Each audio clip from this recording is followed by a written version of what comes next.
Welcome back to these great and powerful OBS tutorials. We've gotten to the next step of your journey, and we're ready to add and configure your camera. Before we start, I'd like to make sure that you've connected your camera or your interface to your computer. Or, if you have an internal camera on your laptop, that works just great. Remember that if you are using a USB to connect to your computer, it is good practice to use a USB 3.0 port if you have one. For most computers, the 3.0 ports will be more colorful than the 2.0 ports, though this is a generalization, not a rule. Don't worry if you can't find a 3.0 port or you're unsure. 2.0 works just fine for most cameras, if not. All right, back into OBS. So you want to add a camera. Let's do it. Before we do that, you want to make sure that your camera is not open in any other program. So make sure that your other programs are closed that use your camera. That's Zoom or Meets or your webcam camera, like webcam software, whatever it is that you have, make sure that is closed.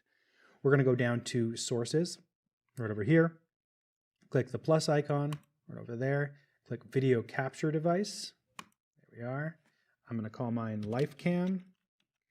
Oops, LifeCam. There we are. I'm going to choose my Microsoft LifeCam camera right over here. There we go. And now my camera has been added. You'll notice that my camera's in 4x3, kind of this boxy thing. For some reason, the LifeCam cameras start as a box in the way that OBS recognizes them. So what I'd like to do is change it, because I know it does 720, I'll change the resolution here, custom, and then use 720p. So do 1280 by 720. Oops. 720. Great. Oh, there I am, and I'm the right size. Great. So if you scroll down here, you've got a couple other options. You've got the important one that I actually want to highlight here is capture audio. So you can capture audio only from the device, or you can use a custom audio device. So you click over here, and then you can then choose underneath it a microphone that's associated with that camera, so that when you have that camera active on your OBS, and when you have it active, it's automatically associated with a microphone or an audio source. But I prefer keeping it disconnected, so that when I have my webcam on, I can choose whether or not I want to have a microphone on at the same time. So I will add my microphone separately when it comes to it. So I can go over here, and you notice that my image, let's say I want my image to be brighter. Actually, it's not too bad right now, but you can make it brighter or more colorful, or you want it to be in black and white. You can go to configure video over here. There we go. And there's a little window that'll pop up. So this video, you can control the exposure on your camera. You can control the white balance, some saturation, brightness, contrast. So if I wanted to reduce the exposure on it, I can just bring the slider down a little bit. That makes me look darker. -9 or -8, it's pretty good. There we go, -8, a little bit brighter. I can go over here, adjust the white balance to make myself cool right off or get really yellow. But you find a little balance in between, whatever works out. And then you can then make yourself a black and white image, or something that's fully saturated and very, very camcorder. But you find the balance between that, the color that you'd like, and find that there. So when I mentioned that there are unbranded cameras that have difficulty with these features, this is what I'm talking about. So if you have an unbranded camera, you'll bring it up here in your configure video menu, and all of these sliders won't work. So you'll either have sliders that are grayed out, or the slider won't work at all. For my camera, for example, I don't have a zoom on my camera, so if I zoom, it won't actually do anything, right? You can also have there's automatic settings in your camera, so I can set my exposure to automatic, and then my camera will choose what exposure to set me as. But I prefer choosing it myself, because then I can override those settings. Ooh, I'm quite dark. all of a sudden got very dark. So I'll adjust that. Perfect. Okay. Here I am. I've added a camera. It's the right size, it's the right shape. But maybe for some reason, I might want to do like a little newsreel thing where I have myself as a little box in the top left. So I can hover my mouse over any corner of this red perimeter here, which signifies whatever it is that I'm controlling. So right now I'm controlling my life camera.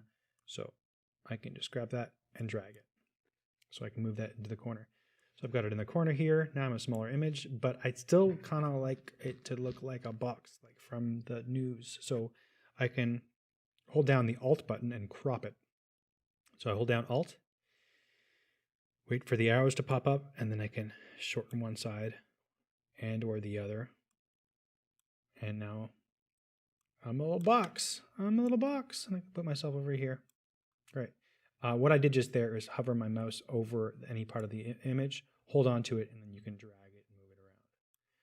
Now, I don't really like this, so I want to go back to what I had before. I want to go back to the first setting I did. So I hover over my image, I right-click, I go to Transform down here, and then Reset Transform.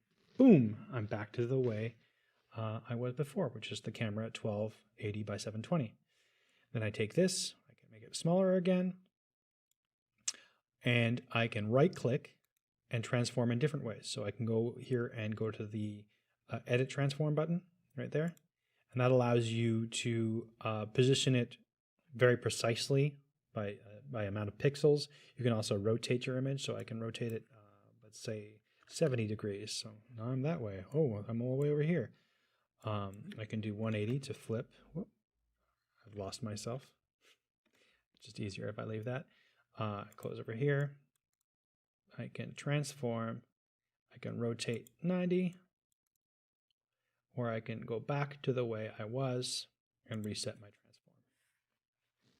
Great. The last feature of the camera that I'd like to cover in this video is the virtual camera. So we've set up our camera in a way that overrides the automatic controls of it so that we have like a more consistent camera feed. And so we go down to start virtual camera. Start virtual camera over here. So I've started my virtual camera. And what this does is signify to your computer that your OBS signal is now a webcam. So to give you a little example, I'm gonna make my image a little different. Let's just say I'll put that over here.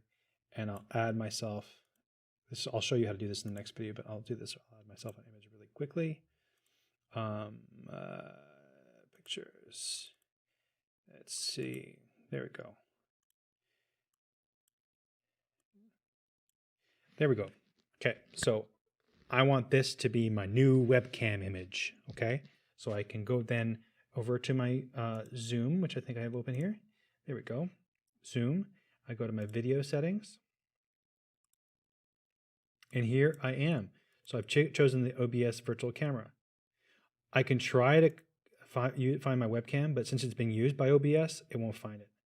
So I go down here and I'll go to OBS virtual camera, and there's my feed. So anything that I stick in OBS will then pop up over here and become my webcam for whatever program I'm using to chat. Great. So that's the camera in a nutshell. Our next video, I'll show you how to add images like the one I just added, and also how to add video content or any type of file you like.